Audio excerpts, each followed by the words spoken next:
C'est la rentrée avec Voyage Antillais. Profitez de nos promos exclusives à 521 € vers la Guadeloupe et la Martinique. Oui, vous avez bien entendu, 521 € pour partir au mois d'octobre ou novembre vers la Guadeloupe et la Martinique. Et en plus, vous bénéficiez de 46 kg en soute et de toutes les facilités de paiement pour seulement 521 €. Nombre de places limitées, alors n'attendez plus et rendez-vous dans nos agences de Paris et de Saint-Denis ou sur notre site internet voyageantillais.com. 521 €, les vacances qui continuent avec Voyage Antillais. Voyage Antillais, le là qui fait voyager. Guadeloupe, actualité. Et hier soir, les autorités tenaient une conférence de presse relative à la nuit d'émeute qui s'est produite sur Pointe-à-Pitre le jour du blackout. Pour rappel, plusieurs commerces ont été dévalisés, pour certains à l'aide d'un tractopelle. Et si de nombreuses personnes se questionnaient sur l'inaction des policiers alors qu'un engin de chantier déambulait dans la ville, eh bien il s'agissait visiblement d'une stratégie des forces de l'ordre pour éviter les blessés.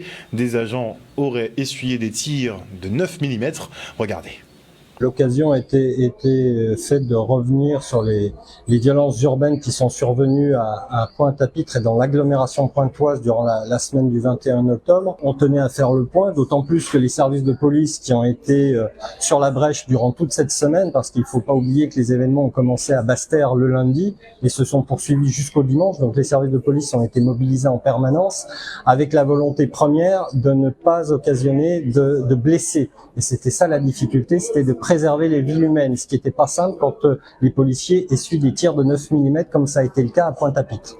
Donc les policiers ont ensuite mené des enquêtes qui ont conduit à des interpellations, comme vous le savez, avec des présentations en comparution immédiate qui ont eu lieu à la mi-novembre et des placements en détention provisoire. Donc on voit bien que le travail a été mené. C'était important, c'était aussi important de montrer le travail que la municipalité fait, le travail qu'elle fait elle et le travail qu'elle fait en synergie avec les différents services de l'État en charge de la sécurité de la ville. Le premier dispositif, effectivement, ce sont les caméras qui ont été réparées, qui sont raccordées au réseau national. C'est aussi l'éclairage de la ville que nous mettons en place, un éclairage, une ville sûre, c'est une ville qui est éclairée. C'est aussi un travail de fond à travers toutes les animations, la mise en place du CLSPD, les animations tant sportives que culturelles. Nous voulons que Pointe-à-Pitre soit une ville dans laquelle on vit, une ville animée pour ses habitants. Nous voulons que ce soit une ville apaisée où la cohésion sociale est effective. Il y a une demande officielle qui a été faite auprès de la Direction générale de la police nationale d'avoir à la fois pour la période de la fin d'année, la période de Noël, une présence d'unités forces mobiles supplémentaires sur le territoire guadeloupéen. En même temps que j'ai personnellement demandé à la Direction nationale de la police judiciaire d'avoir des renforts en effectifs judiciaires pour pouvoir nous aider à traiter les dossiers judiciaires qui pourraient être amenés à être connus pendant ce temps-là. Un reportage signé Olivier Félix. Et le collectif de défense mobile, les Sentinelles, Marie-Guadeloupe, Mercedes Platon et d'autres associations de l'île dénoncent l'acharnement exercé à l'encontre du gérant du Cabana Beach, Nicolas Semar. Lors d'une conférence de presse ce matin, les soutiens de ce chef d'entreprise ont manifesté leur mécontentement quant au courrier du parti politique Alliance Nationale Guadeloupe qui défend le maire de la ville de Port-Louis, Jean-Marie Hubert. Regardez. Jodelin nous étonnés et nous parler de ça avec beaucoup de vérité par rapport à soutien à l'ANG à Mela. Nous pas dit que soutien à l'ANG à un quelconque projet. Jodelin nous pas dit que soutien à l'ANG à Mela. Et Jodelin nous a constaté que Mela ça et l'ANG qui prend décision là ça à aucun moment pas vient poser nos questions, poser Nicolas Semar en question. Donc nous a dit comme ça que nous t'es étonnés, nous t'es offusqués, nous a confirmé, nous debout de ça nous dit il est pas normal que ça fonctionne comme ça en Guadeloupe. Donc Jodelin nous là pour nous démontrer ça. Nous là pour nous dire aussi que à dans fameux projet océan là que véritablement que yo ka respecter là yo voulait tirer Nicolas Semar là, et ben Nicolas Semar a trouvé là d'autres sociétés qui viennent. Il y a un acharnement, il y a une volonté de nous sortir de là où on est. Encore une fois, on a lancé l'appel, on n'est pas dans l'animosité, on n'est pas dans la recherche d'un problème, d'un énième problème. On veut juste pouvoir travailler. Quand, comme je l'ai dit tout à l'heure, on est à Jarry, on est dans une zone naturelle protégée, pourtant il y a un développement économique qui est fait ici. au Moule, il y a un développement économique qui va se faire dans la zone naturelle protégée, dans les 50 pas géométriques.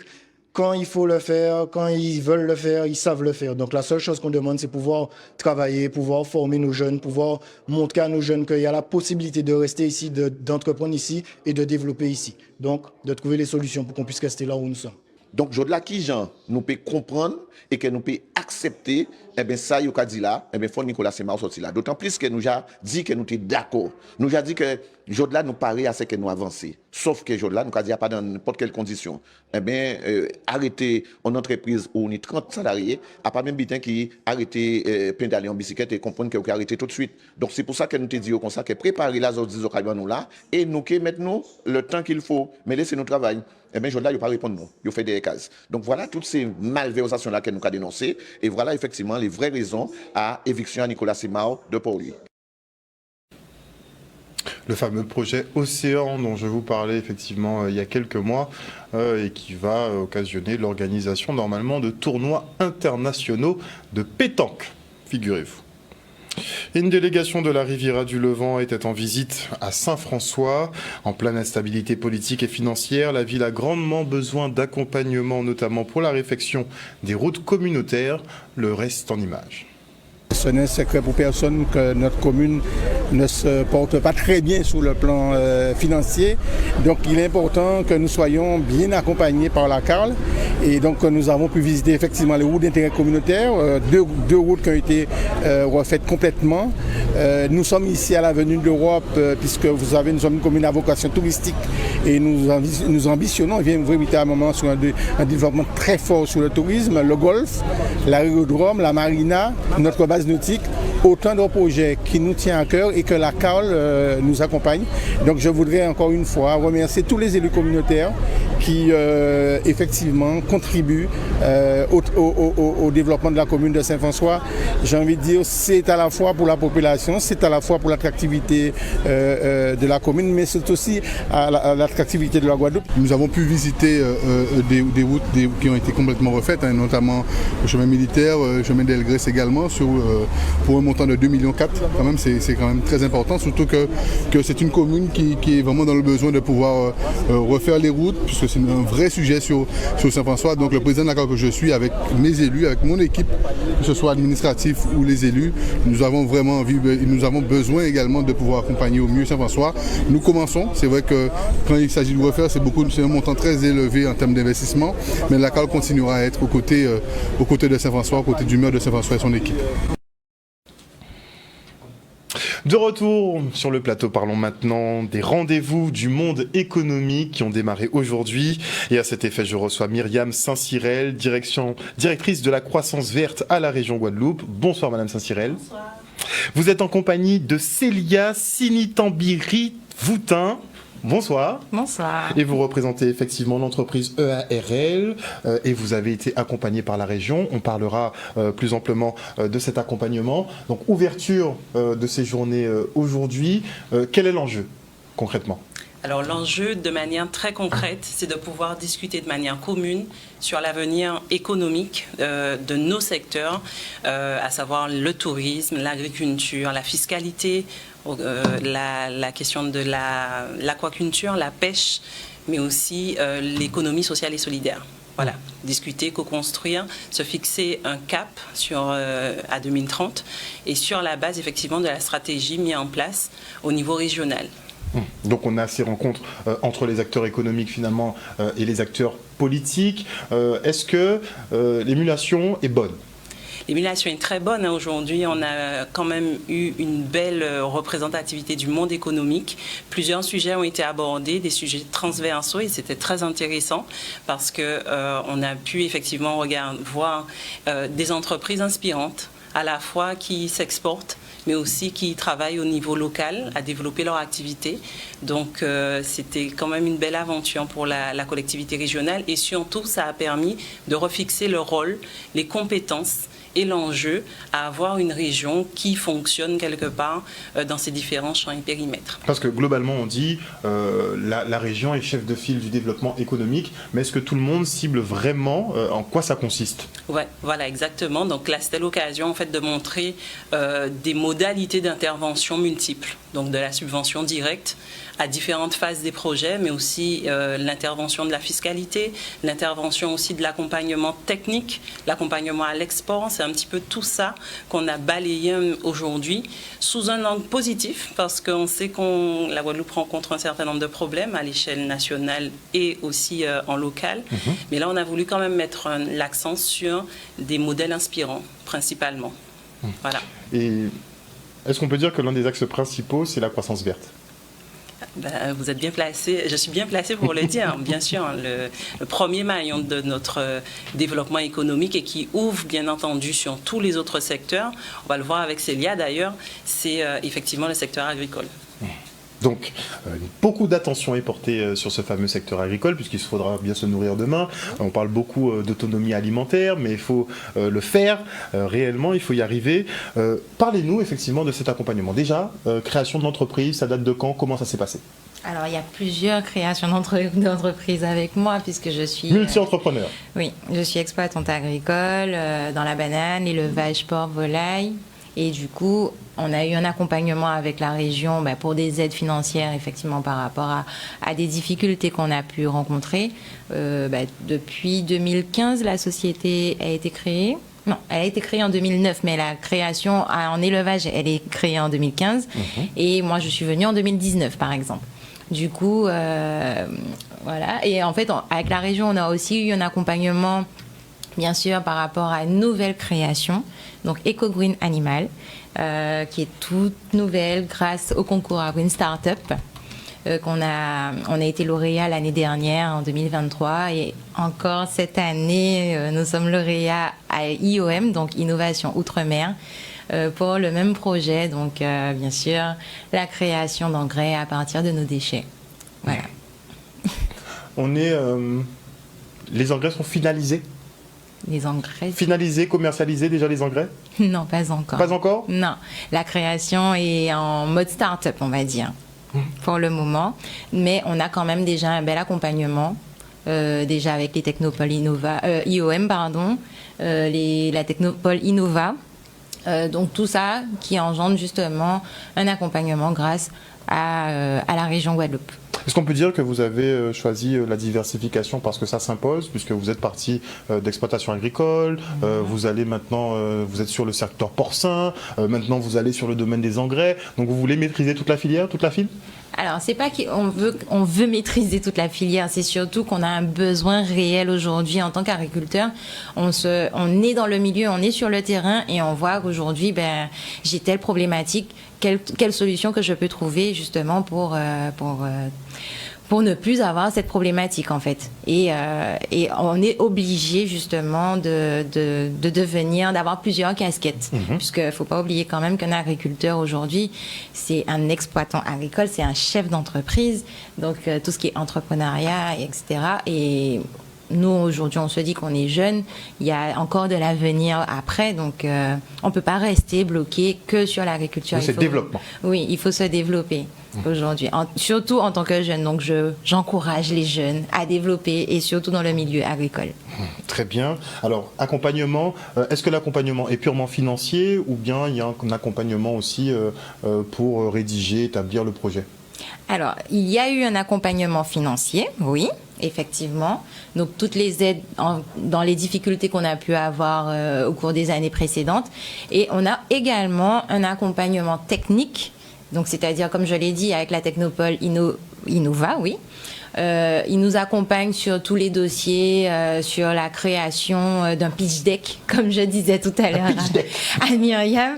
On n'a jamais connu qu'est-ce qu'un pitch deck. Et au final, aujourd'hui, il faut le faire parce qu'on a besoin d'investisseurs, on a besoin d'un accompagnement autre. Et nous ne sommes pas des infographistes, nous sommes des agriculteurs. Donc, utiliser un ordinateur, ça devient un peu nouveaux petits copains. Voilà. C'est vrai que maintenant les entrepreneurs doivent avoir beaucoup de casquettes. Ils ont leur activité professionnelle, mais aussi la communication, puisque bon, il faut des moyens et parfois ils font défaut. Donc, vous les accompagnez, vous les aidez à optimiser finalement leur activité. Ben justement, c'est ce qu'on va voir d'ailleurs sur l'exemple du secteur agricole. L'idée, c'est de créer un écosystème favorable au développement de nos entreprises. Et on s'est rendu compte que les producteurs ou même d'autres secteurs entrepreneuriaux ont un souci notamment sur la diversité en fait des métiers qu'il y a autour de leur activité de chef d'entreprise. Et donc effectivement, nous aussi on s'adapte, nous la collectivité régionale, et d'où le fait de ne pas faire que de l'accompagnement technique au développement, mais aussi permettre aux entreprises, notamment dans une séquence de crise, de pouvoir relancer leur activité, pouvoir effectivement s'exporter, pouvoir se diversifier au niveau du tourisme, au niveau social aussi. On a l'économie sociale et solidaire qui intervient pour accompagner le salariat, en tout cas les nouvelles formes de salariat. Voilà, c'est un petit peu tout cet écosystème que nous mettons avec les entrepreneurs en place pour répondre aux enjeux et aux besoins. Alors, elle a parlé des difficultés qu'ils avaient à surmonter, et donc l'argent, forcément, c'est le nerf de la guerre. L'attribution de subventions est souvent très attendue par les chefs d'entreprise, même si on leur dit qu'ils ne doivent pas dépendre de cela. Mais est-ce que sur les délais de traitement des dossiers, est-ce qu'on est bon à ce niveau-là? Est-ce que vous avez des bons retours des entrepreneurs?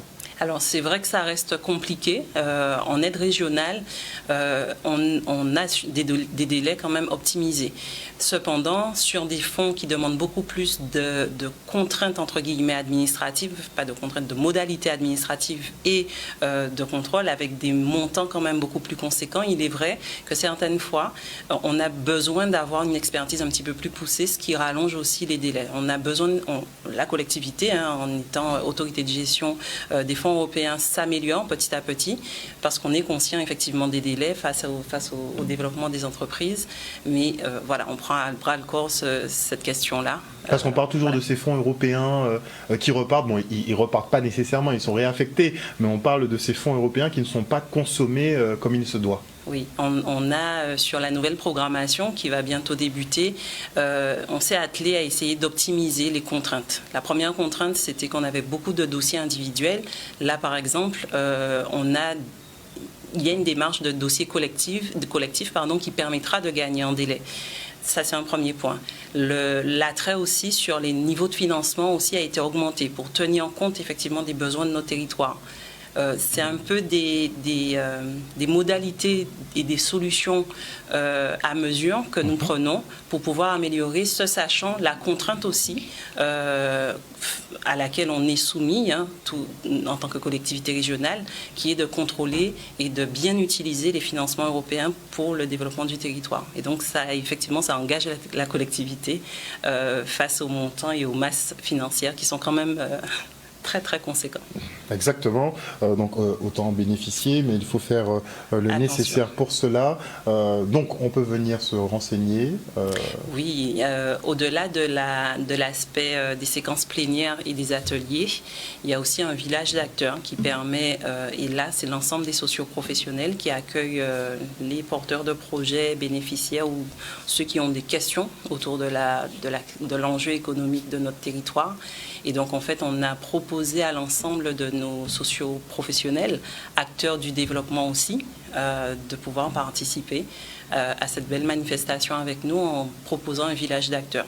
Voilà, donc on retrouvera l'ensemble des directions de l'économie au niveau de la région, mais aussi les chambres consulaires et tous les acteurs de l'accompagnement de tous nos secteurs d'activité. Et après plus de 50 ans de présence en Guadeloupe, le Club Sera Optimiste poursuit ses initiatives en vue d'améliorer la condition des femmes. Et pour leur prochaine campagne de sensibilisation aux violences faites aux femmes, ils promeuvent l'artivisme, un mélange de création artistique et d'activisme. Regardez. Sera Optimiste, c'est un mouvement qui a plus de 100 ans à l'échelle internationale, qui œuvre depuis plus de 55 ans sur notre territoire en Guadeloupe, et le club auquel j'appartiens œuvre depuis 40 ans.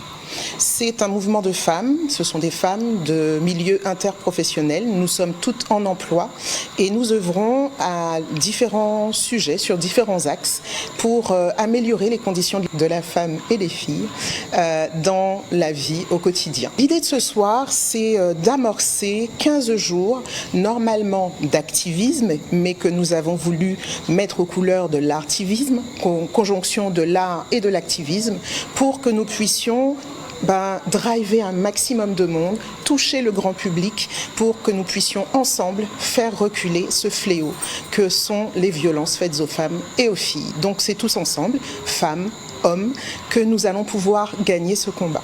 Florence, pour nous, ça a été presque une évidence. Il est vrai qu'elle avait une actualité très intéressante. Elle faisait la pré-promo de sa comédie musicale, Rebelle et la Bête. Et c'est là où on s'est dit, mais on dirait qu'elle a un sujet qui se coordonne avec le nôtre. Il faut qu'on la rencontre et il faut que nous puissions faire corps pour cette quinzaine d'activisme. Et en échangeant avec elle, eh bien, l'évidence s'est imposée à nous. Il fallait qu'on l'ait avec nous et nous sommes ravis de pouvoir compter sur son recours, sur sa vision, sur sa volonté que de faire reculer les violences à sa façon. Et ce soir, elle va nous faire partager cette vision-là que nous partageons tout autant qu'elle. O-News Radio sur outremernews.fr.